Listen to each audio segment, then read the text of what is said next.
તો તમને શું લાગે છે કે ઇન્ડિયાનું જે યુથ છે, is it a risk or our strength? અત્યારના યુથને યોગ્ય માર્ગદર્શન દિશા સાથે મળે તો એ પણ અર્જુન બની શકે છે.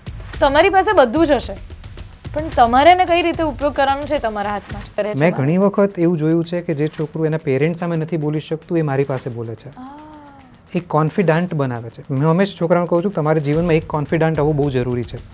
મહેરબાની કરીને કોઈ ફ્રેન્ડને કોન્ફિડન્ટ ના બનાવશો. કે કહેતા બી દીવાના સુનતા બી દીવાના એવા પ્રકારનો સીન થઈને ઊભો રહે એમાં.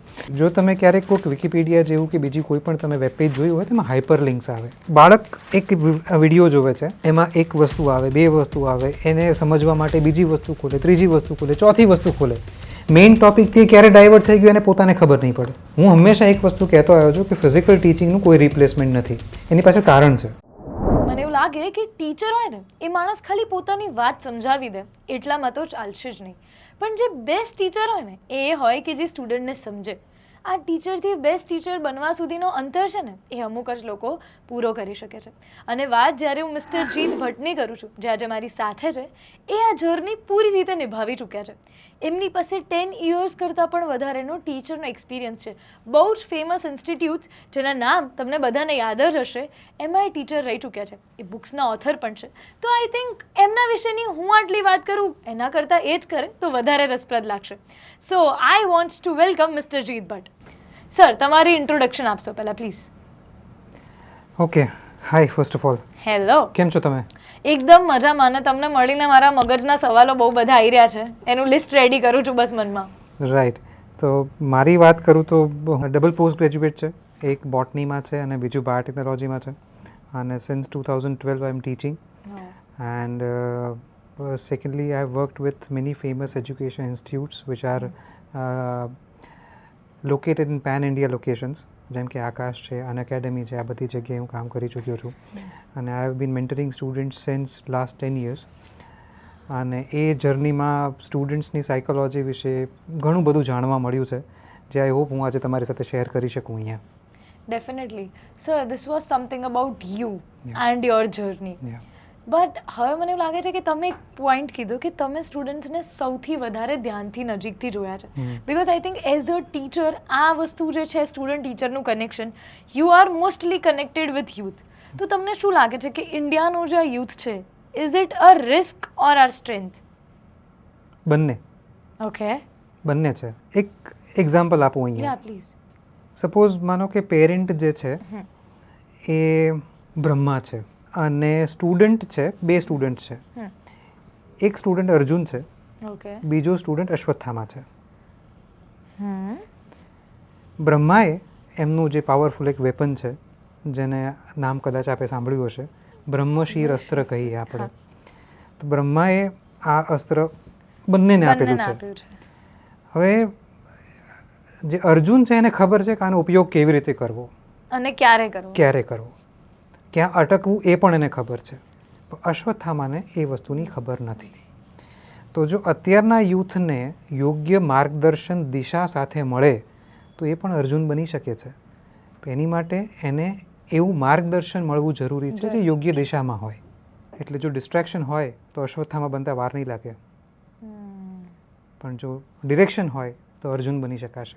આટલી સરસ રીતે તમે મારા આટલા ડિફિકલ્ટ ક્વેશ્ચનનો જવાબ આપી દીધો. ત્યારે મને એવું થાય છે કે આવા એક્ઝામ્પલ્સ સાથે જે ટીચર ભણાવતા હોય, કે જે ટીચર પાસેથી આવી નાની વાતો જાણવા મળે, તો it's not just about mythology, it's not just about any subject, it's just about the understandingness. તમે એક બહુ સરળતાથી આ બે એક્ઝામ્પલ સાથે મને એ વાત સમજાવી દીધી કે તમારી પાસે બધું જ હશે, પણ તમારે એને કઈ રીતે ઉપયોગ કરવાનો છે તમારા હાથમાં છે. પણ મને એવું થાય છે કે આને આટલો જવાબ મને થોડુંક આમ હજી જાણવું છે. Okay, please. તો અત્યારના સ્ટુડન્ટ પાસે રિસોર્સિસની કોઈ કમી નથી. બહુ જ બધું છે એ લોકો પાસે. બુક્સ તો એન નંબર ઓફ બુક્સ છે. પછી ઓનલાઈન પ્લેટફોર્મ ઉપર videos, an number of videos available છે. અને બીજી બધી પણ જે ફેસિલિટીઝ હોવી જોઈએ એ ઘણી બધી વધારે છે. હવે આટલી બધી વસ્તુઓ જ્યારે અવેલેબલ હોય ને ત્યારે બાળક કન્ફ્યુઝ થવાના પૂરેપૂરા ચાન્સીસ છે અને ડિસ્ટ્રેક્ટ પણ થઈ શકે છે. હું હંમેશા એક વસ્તુ કહેતો આવ્યો છું કે ફિઝિકલ ટીચિંગનું કોઈ રિપ્લેસમેન્ટ નથી. એની પાછળ કારણ છે. કારણ એ છે કે સપોઝ કોઈ સ્ટુડન્ટ ઘરે બેઠો બેઠો યુટ્યુબ ઉપર એક લેક્ચર જોવે છે, એની એજ હજી કમ્પેરેટિવલી ઓછી છે, 9th 10thમાં છે, થોડા મોટા થઈ જાય પછી તો સેલ્ફ અવેર અને રિસ્પોન્સિબલ થઈ જ જતા હોય છે. પણ જો બાળક નાનું છે અને આવી રીતે જોવે છે ઘરે બેઠું બેઠું, હવે અમે જ્યારે ભણાવતા હોઈએ ને ક્લાસમાં એઝ અ ટીચર, ત્યારે કોઈ છોકરું ભણતા ભણતા જો કોઈ પેરેલલ યુનિવર્સમાં જતું રહે તો તમને મને ખબર પડી જાય અને હું એને ત્યાંથી પાછો લઈને આવું. ઘરે બેઠા બેઠા યુટ્યુબ ઉપર જ્યારે લેક્ચર્સ જોતું હોય અને ત્યારે એ જો ક્યાંક જાય, ભટકી જાય, લેક્ચર પતી જશે એ પાછું નહીં આવે. બીજું, જો તમે ક્યારેક કોઈક વિકીપીડિયા જેવું કે બીજી કોઈ પણ તમે વેબ પેજ જોયું હોય તેમાં હાઇપર લિંક્સ આવે. બાળક એક વિડીયો જોવે છે, એમાં એક વસ્તુ આવે, બે વસ્તુ આવે, એને સમજવા માટે બીજી વસ્તુ ખોલે, ત્રીજી વસ્તુ ખોલે, ચોથી વસ્તુ ખોલે, મેઇન ટોપિકથી ક્યારે ડાયવર્ટ થઈ ગયું એને પોતાને ખબર નહીં પડે.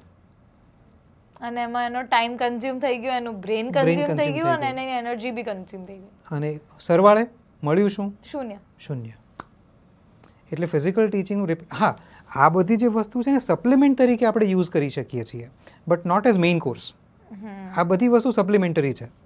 પણ જો સરખું ભણવું હોય તો you need a human touch.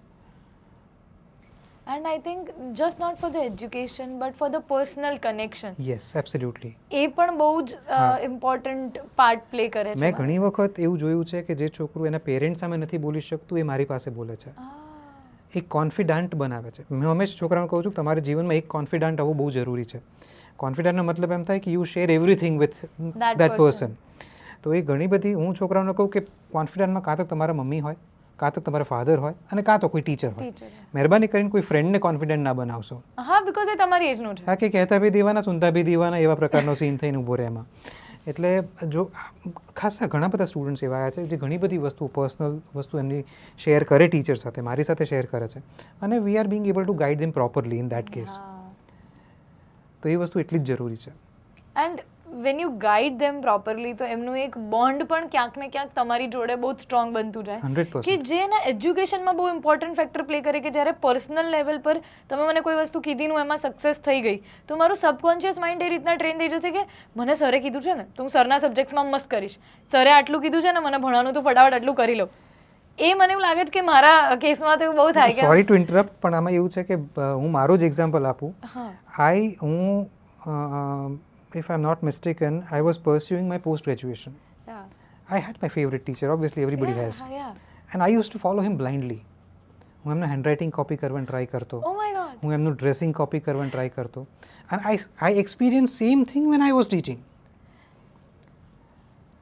Shoes હું અલગ રીતે પહેરું કે હું બેલ્ટ અલગ રીતે પહેરું, શર્ટ કોઈક અલગ રીતે મેં પહેર્યું હોય, સ્ટુડન્ટ ઓબ્ઝર્વ કરે છે ને તરત કહે છે કે સર આજ તમારામાં આ ચેન્જ છે.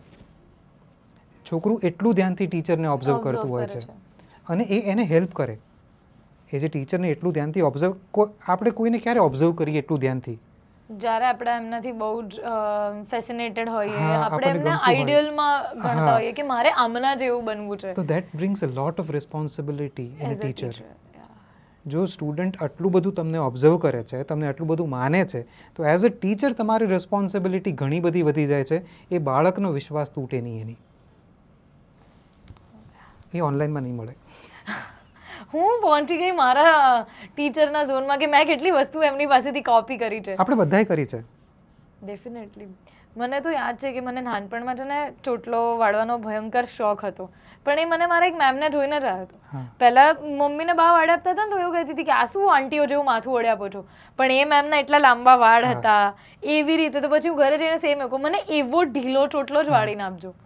એટલે સબકોન્શિયસલી એમનાથી હું એટલી બધી ફેસિનેટેડ હતી કે આજની તારીખમાં અમુક મારા ઇંગ્લિશના વર્ડ્સ છે કે અમુક મારી વોકેબ્યુલરી છે, હું બોલું ને એના પછી મને હિટ થાય કે ઓ આ તો મેમ બોલતા હતા. મને ખબર બી નથી કે હું, અને that was in my 4th standard. એટલે 4th સ્ટાન્ડર્ડ મેમનું હજી આટલું બધું છે, એ ઇમ્બાઇબ થઈ જાય સબકોન્શિયસ માઇન્ડમાં અને સુનર લેટર બહાર આવે છે.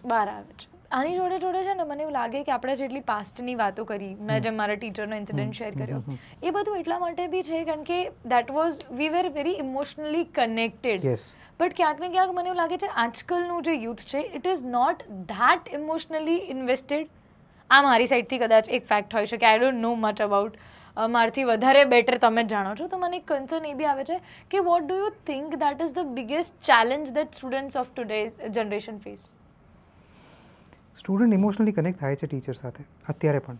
ઓકે એટલું જ થાય છે જેટલું અમે થતા હતા, ઓકે એટલું જ થાય છે.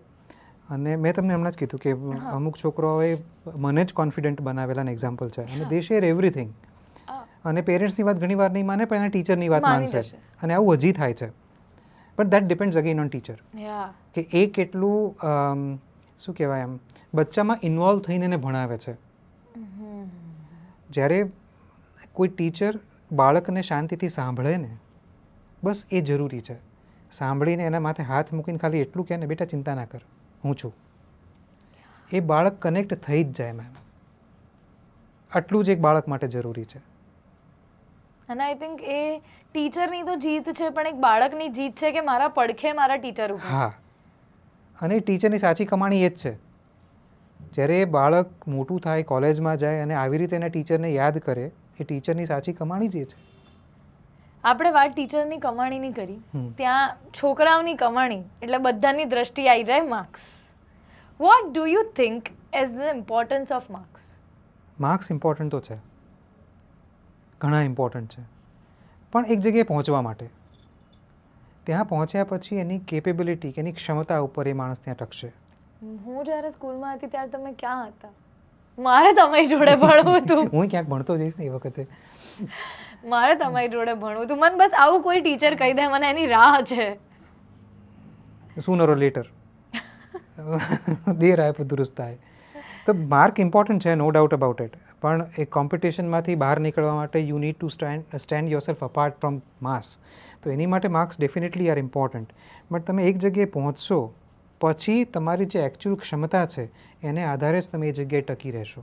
અથવા તો ત્યાં પહોંચ્યા પછી જે પ્રોગ્રેસ થવાનું છે એમાં ડિગ્રી કે માર્ક કામ નથી આવવાના. એમાં તમારી મહેનત કરવાનો એટીટ્યૂડ, વસ્તુઓને જોઈને ઓબ્ઝર્વ કરીને સમજવાનો એટીટ્યૂડ, અને કોન્સ્ટન્ટ પોતાની જાત સાથે કમ્પીટ કરવાનો એટીટ્યૂડ. હું મારા ક્લાસમાં છોકરાઓને હંમેશા એક જ વસ્તુ કહેતો હોઉં છું, બીજા કોઈ સાથે કોમ્પિટિશન નહીં કરો. Compete with your own self. મંડે છો એની કરતાં બેટર ટ્યુઝડે બનો, ટ્યુઝડે છો એની કરતાં બેટર વેનસડે બનો. તો આ પ્રકારનો જો એટીટ્યૂડ કલ્ટિવેટ થાય કોઈ પણ બાળકમાં, તો કોઈ પણ ફિલ્ડમાં એ સક્સેસફુલ થઈ શકે છે when he starts competing with himself. તો એ વસ્તુ બહુ જરૂરી છે. એટલે માર્ક્સ ઇમ્પોર્ટન્ટ છે, no doubt about it. But having said that, capability અને ક્ષમતા અને એટીટ્યૂડ, અને મોસ્ટ ઇમ્પોર્ટન્ટલી કન્સિસ્ટન્સી. આજના જમાનામાં કન્સિસ્ટન્સી બહુ ઇમ્પોર્ટન્ટ છે. જો બાળક કન્સિસ્ટન્ટ નહીં રહે, બિગેસ્ટ એક્ઝામ્પલ એ સચિન તેંડુલકર. કન્સિસ્ટન્ટ એફર્ટ્સ જો તમે કર્યા કરો કોઈ પણ વસ્તુમાં, તો સક્સેસ ઇઝ બાય પ્રોડક્ટ. અને મળવાની જ છે, 100% મળશે.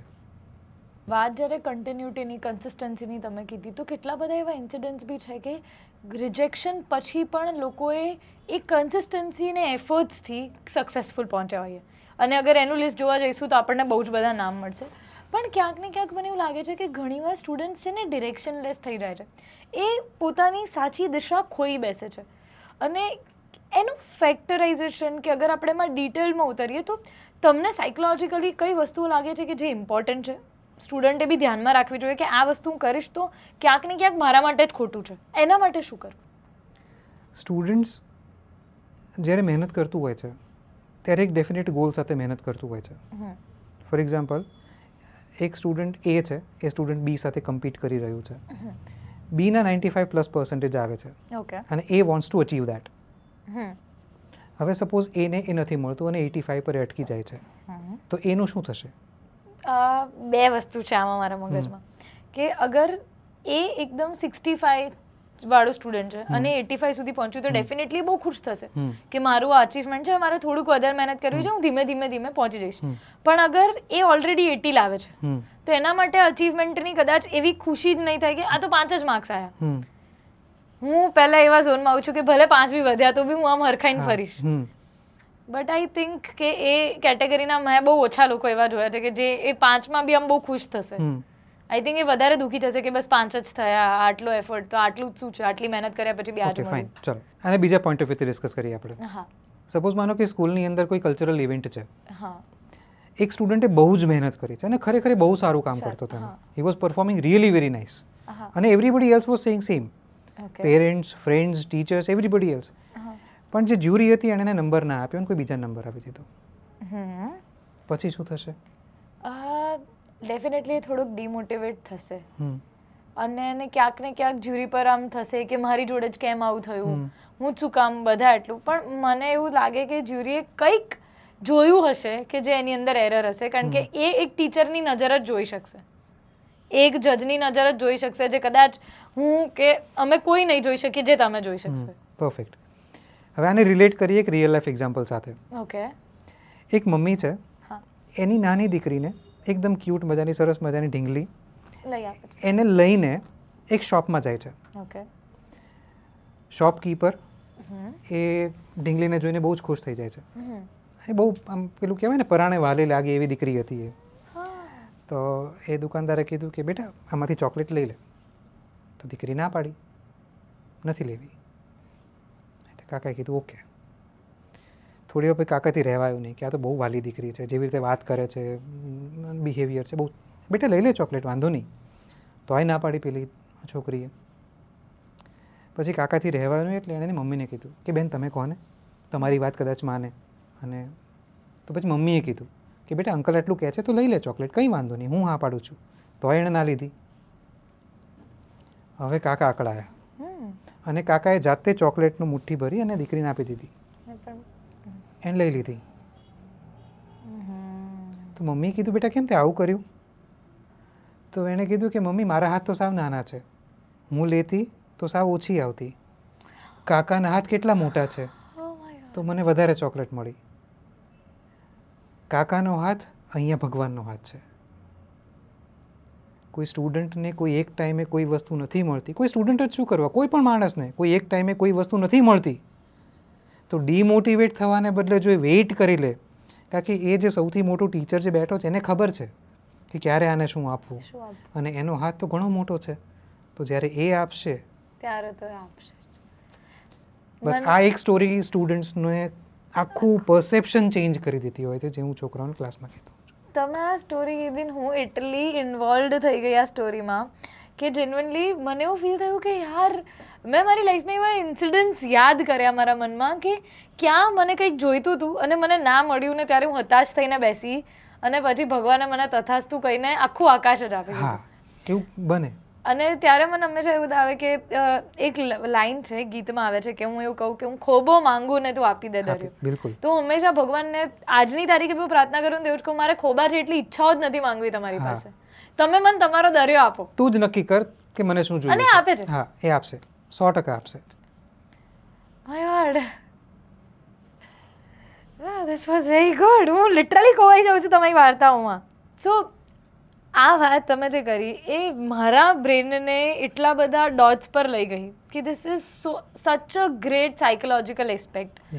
બટ એઝ અ સ્ટુડન્ટ જ્યારે મને એવી ઈચ્છા થાય છે કે ફરી એક સ્ટુડન્ટ બનું ને તમારી જ સ્ટુડન્ટ બનું, બિકોઝ ધીસ ઇઝ સમથિંગ કે જે મને લર્નિંગ સાથે એક ઇન્ટરેસ્ટિંગ કનેક્શન પણ જોડે છે. તો તમે તો સાયકોલોજી જોડે એજ્યુકેશન પણ આટલું સરસ રીતે સમજાવો છો, તો મને પૂછું છું કે according to you what is the psychological aspect, how does a psychological aspect helps in learning? It plays a very deep role. અત્યારના જે પેરેન્ટ્સ છે ને, ઇન્ક્લુડિંગ માયસેલ્ફ, આપણે જ્યારે નાના હતા ને ત્યારે બહુ આપણને સાંભળવામાં નહોતા આવતા. ઇન્ડિયન કલ્ચરમાં છે ને રોલ બેઝડ ડોમિનન્સ હોય છે, especially in senior male relatives of the family, કે ભાઈ મેં કીધું એ ફાઇનલ. એમાં બહુ આર્ગ્યુમેન્ટ કે દલીલ નહીં. હવે દલીલમાં ને તર્કમાં ફેર છે. સપોઝ હું કોઈ પણ વસ્તુમાં કેમ પૂછું છું તો એને દલીલ કરી નહીં કહેવાય. એ મને કંઈ કરવાનું કહેશે જે યોગ્ય હોય અને તો હું ના પાડું એને દલીલ કરી કહેવાય, જે ખોટું છે. પણ જો કોઈ બાળક તર્ક કરે છે તો એને ત્યાં ચૂપ નહીં કરી દેવાનો. એ તર્કને સાંભળો, સમજો અને પછી એને આન્સર, પછી એને સમજાવો પ્રેમથી. હવે આ જે થાય છે એને કારણે જો આ તર્ક કે એના કુતૂહલને બાળપણથી જ શાંત કરી દેવામાં આવે કે બેટા એવું કંઈ ના હોય, આવું બધું પૂછપૂછ નહીં કરવાનું, એ બાળક પૂછતું બંધ થઈ જશે. Once that child stops asking, એ સેમ પેટર્ન એની સ્કૂલ તરફ એક્સટેન્ડ થશે. સ્કૂલવાળા સેમ વસ્તુ કરશે, એટલે ઇવેન્ચ્યુઅલી જે બાળક 8th 9th 10th 11thમાં આવશે ત્યારે ઘણા બધા સ્ટુડન્ટ્સ એવા આપણે જોયા છે જે ક્લાસમાં પબ્લિકલી ક્વેશ્ચન્સ પૂછતા ડરે છે. એ કેમ ડરતા હશે અથવા તો કેમ ડરતા હોવા જોઈએ એનું કારણ બહુ ભૂતકાળમાં જતું હોય.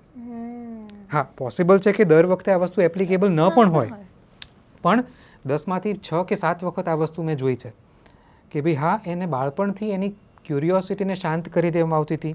એ જે બહુ વધારે પડતું બોલતો હતો એને તે અટકાવી દેવામાં આવતો હતો, એટલે એ બાળક પછી શાંત થઈ ગયું અને પછી એ પૂછતો જ બંધ થઈ ગયો સવાલ. એટલે આમાં બે વસ્તુ છે. તમે ક્યારે સાંભળો ને ક્યારે ન સાંભળો, બેમાં ડિફરન્સ છે. તમે ત્યારે સાંભળો જ્યારે એ કુતૂહલ કરે છે, ક્વેશ્ચન કરે છે, ત્યારે તમે સાંભળો. જ્યારે કોઈ ઇમોશનલ વાત કરે છે ત્યારે તમે સાંભળો. એ બધી વખતે તમારે સાંભળવું જરૂરી છે. પણ જો ઇનડિસિપ્લિન હોય કે એના કન્સેપ્ટ ક્લિયર ના હોય કે કંઈ ખોટી વસ્તુ કરતો હોય, ત્યાં સાંભળવાનું નથી. ત્યાં એને ટોકીને કરેક્ટ કરવાનો છે, નહીંતર એ વસ્તુ દ્રઢ બની જાય એના મગજમાં.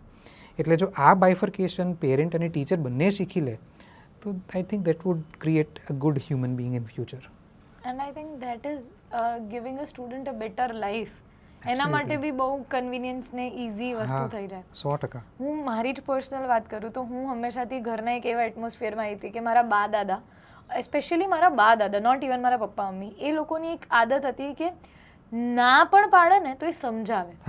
અને કંઈ પણ નોનસેન્સ જેવી બી કેમ મારા સ્કૂલની વાત હોય કે જેમાં કોઈ તથ્ય ધડ માથા વગરની વાત છે તો બી એ લોકો સાંભળે. અને ધેટ અપ્રોચ કે ઘણીવાર એવું થયું કે અગર હું ઘરમાં કંઈક ચર્ચા થઈ રહી છે તો હું જ્યારે 4 કે 5 વર્ષની હતી, હવે બાળકને શું ખબર પડે કે તમારે કોને કેટલાનું કવર કરવાનું છે. મારા દાદા મને પૂછે, આ આપણા સંબંધીની લગ્નમાં જવાનું છે તો આપણે કેટલા એને આપવાના? જે માણસને 100 રૂપિયાની વેલ્યુ નથી ખબર એને તમે પૂછો છો. બટ એના કારણે હું જ્યારે જેમ જેમ મોટી થઈ, જેમ જેમ મારી અંદર એ વસ્તુ આવતી ગઈ કે ફેમિલીની દરેક વસ્તુમાં મારું ઇન્વોલ્વમેન્ટ છે, મારા ડિસિઝનની ઇમ્પોર્ટન્સ છે. તો હવે આજની તારીખે મારા પપ્પા અગર કંઈક ખોટું કરી રહ્યા છે, હવે મારા બા દાદા નથી, તો હું મારા પપ્પાને ટકોર કરીશ કે આમ નહીં કરો અને આમ કરો. And being a good father એમને બી એ વસ્તુ એક્સપ્લેન કરી છે, સમજ્યા છે. એ પછી એવી દ્રઢતાથી મને નથી કહેતા કે હું મોટો છું ને હું નક્કી કરીશ.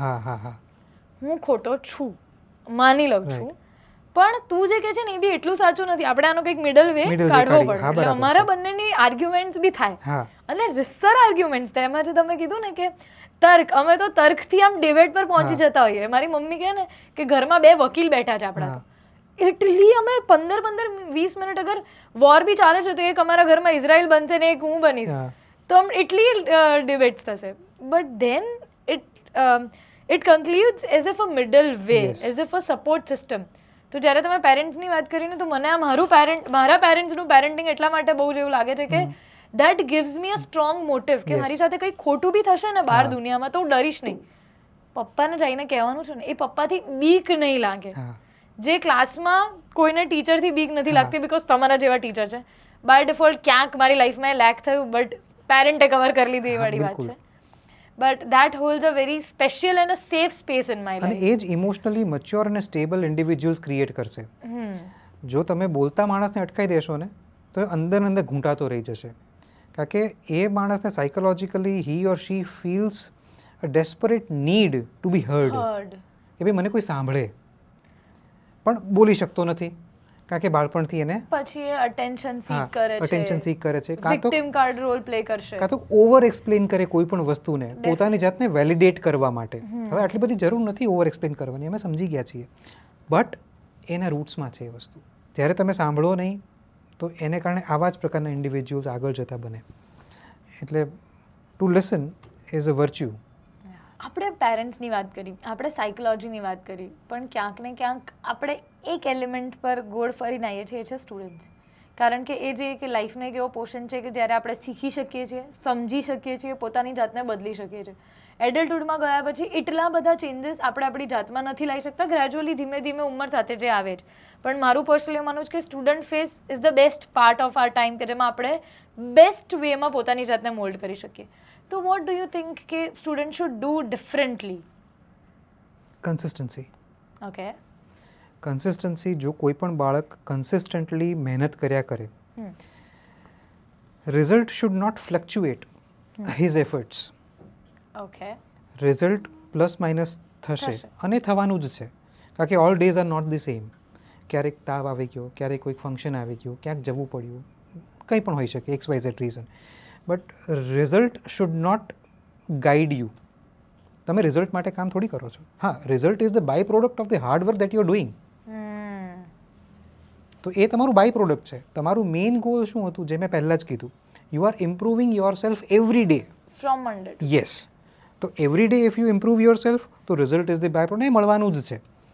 એટલે કન્સિસ્ટન્ટ એફર્ટ્સ જો કોઈ પણ સ્ટુડન્ટ કર્યા કરે તો રિઝલ્ટ ડિલિવર થાય. Second, do not pamper yourself. 4 કલાક ભણી લીધું, હવે એક બ્રેક લઈ લો. આટલું કરી લીધું, હવે એક બ્રેક લઈ લો. આજે તો બહુ ભણ્યો, હવે તો નહીં. આથી વધુ ના થાય. And most importantly, stop blaming your mother. કારણ કે 10માંથી 9 બચ્ચાઓ મોટે ભાગે ઘરમાં મમ્મીને એવું કહેતા હોય કે તને ખબર નહીં પડે, હું જે ભણું છું, હું જે કરું છું એ તને ખબર નહીં પડે. આવું ઘણા બધા બાળકો, મારી સામે બહુ બધા એક્ઝામ્પલ્સ છે.